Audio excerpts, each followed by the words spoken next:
अस्सलाम वालेकुम दोस्तों, एशिया कप की अपडेट लेकर आपकी खिदमत में हाजिर हैं।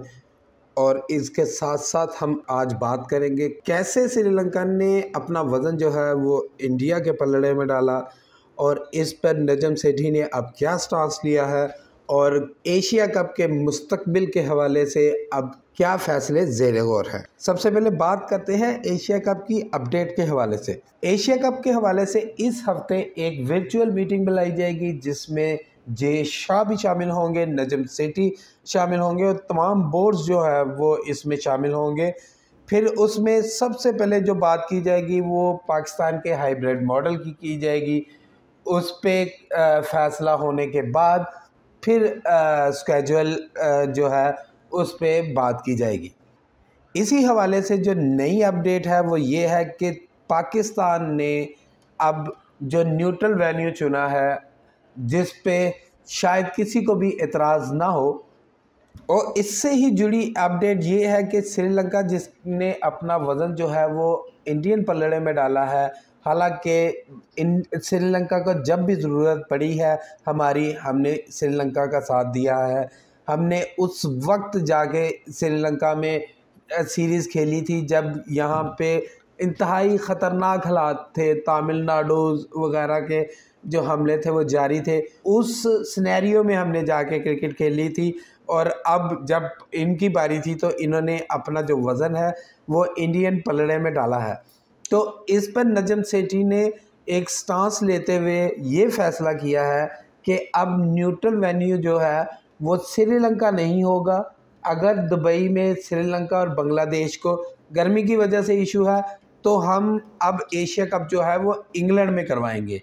आपको याद होगा कि नजम सेठी दुबई से इंग्लैंड चले गए थे, तो वो इसी हवाले से गए थे कि वो वहाँ पे गवर्नमेंट और दूसरे ऑफिशियल्स के साथ मुलाकात करके अगर ये पॉसिबिलिटी होती है कि इंग्लैंड राज़ी होता है वहाँ पे एशिया कप करवाने के लिए तो उस हवाले से तमाम मामलात को हतमी शक्ल दी जाए। और अब जबकि नजम सेठी ने इन तमाम मामलात पर इंग्लैंड से बात कर ली है तो उन्होंने अब जो वर्चुअल मॉडल में न्यूट्रल वेन्यू को जो है वो अपडेट किया है। अगर तमाम बोर्ड्स जो हैं वो दुबई में खेलने से इनकार करते हैं तो एशिया कप को इंग्लैंड भी शिफ्ट किया जा सकता है।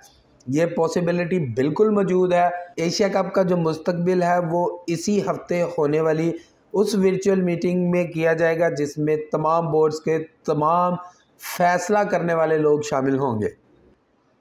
एक स्टांस जो कि बिल्कुल क्लियर है वो ये है कि पाकिस्तान श्रीलंका में अपना एशिया कप शिफ्ट नहीं कर रहा और अगर पाकिस्तान से मेज़बानी लेकर इसको शिफ्ट करने की कोशिश की गई तो पाकिस्तान भी जब वर्ल्ड कप की बारी आएगी हम भी वहाँ खेलने नहीं जाएंगे।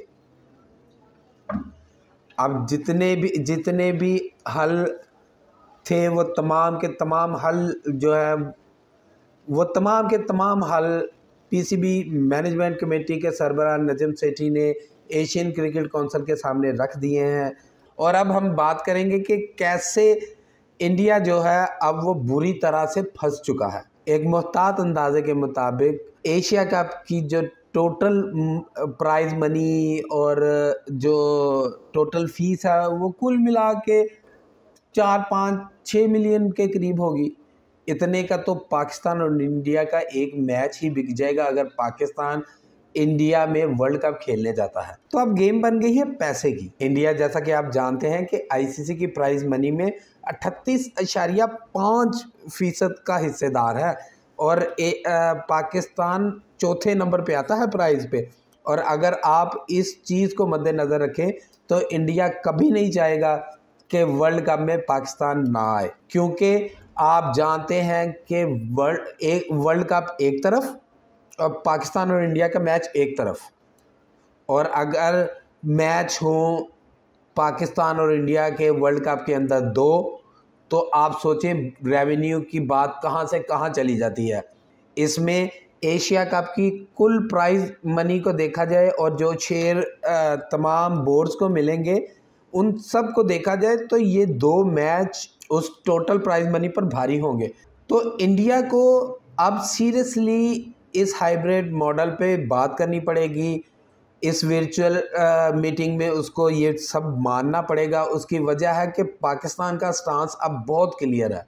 तमाम तर जो खदशात थे उन नजम सेठी ने इंडियन मीडिया को वो तमाम खदशात से आगाह कर दिया है। इवन के सैंक्शंस लग जाए, पाकिस्तान अपने स्टांस पर खड़ा रहेगा। और ये पहली दफ़ा हो रहा है कि आईसीसी के किसी भी इवेंट में पाकिस्तान ने इतना क्लियर स्टांस लिया है। और इस पर इंडियन मीडिया का एक बहुत बड़ा हिस्सा जो है वो पहली दफ़ा अपनी पॉलिसी और अपने प्रोपेगेंडे को छोड़कर नजम सेठी की तारीफ कर रहा है कि he is the best administrator we have ever seen. उसकी वजह यह है कि वो अपने स्टांस में इंतहाई क्लियर है। वो अगर मगर से कोई काम नहीं ले रहे, वो अपने स्टांस पे खड़े हैं और अपने स्टांस पर कायम है। और उन्होंने यहाँ तक कह दिया है कि हमारी गवर्नमेंट, अगर आप सिक्योरिटी की बात करेंगे तो सिक्योरिटी के इल्ज़ामात हम भी लगा सकते हैं। ना तो पाकिस्तान में कोई सिविल नाफरमानी की तहरीक चल रही है, ना कोई ऐसे हालात हैं, और ना ही इंडिया में कोई ऐसी तहरीक चल रही है कि सिक्योरिटी कंसर्न्स, दोनों मुल्कों के सिक्योरिटी कंसर्न्स हो। ये तमाम तर मामला जो है वो खालिसतन सियासी है। जे शाह जो अब तक कोई फ़ैसला नहीं कर पा रहे, उसका बेसिक मकसद, उसके पीछे बेसिक मकसद जो है वो सिर्फ़ और सिर्फ सियासत है। अदरवाइज़ ना पाकिस्तान में सिक्योरिटी का कोई इशू है, ना इंडिया में सिक्योरिटी का इशू है। और अगर भारत अब भी हठधर्मी दिखाता है तो नुकसान भारत का है। तो अब अपडेट्स यही हैं कि इस हफ्ते में एक वर्चुअल मीटिंग होगी।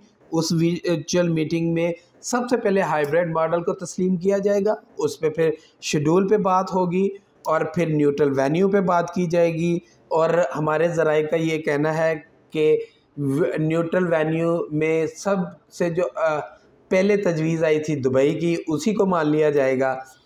और ये एशिया कप पाकिस्तान के साथ ही होगा। इंडिया ये कभी नहीं चाहेगा कि पाकिस्तान इंडिया में वर्ल्ड कप खेलने ना आए। तो अब तक की अपडेट तो यही है कि एक वर्चुअल मीटिंग होगी जिसमें तमाम तर मामला तय किए जाएंगे। और इसके साथ साथ इंग्लैंड जो है वो भी एशिया कप के वेन्यूज़ में अब शामिल कर लिया गया है। अब इस पॉसिबिलिटी को भी नज़रअंदाज नहीं किया जा सकता कि पाकिस्तान न्यूट्रल वेन्यू के लिए इंग्लैंड का इंतखाब करे। और ये भी पॉसिबल है कि अगर ये हाइब्रिड मॉडल नहीं माना जाता तो पूरे का पूरा एशिया कप ही इंग्लैंड में करवाया जाए। श्रीलंका में हाइब्रिड मॉडल के तहत एशिया कप नहीं होगा, या तो दुबई में होगा और या फिर इंग्लैंड में। नेक्स्ट वीडियो तक के लिए हमें दीजिए इजाज़त। अल्लाह हाफ़िज़ नासिर।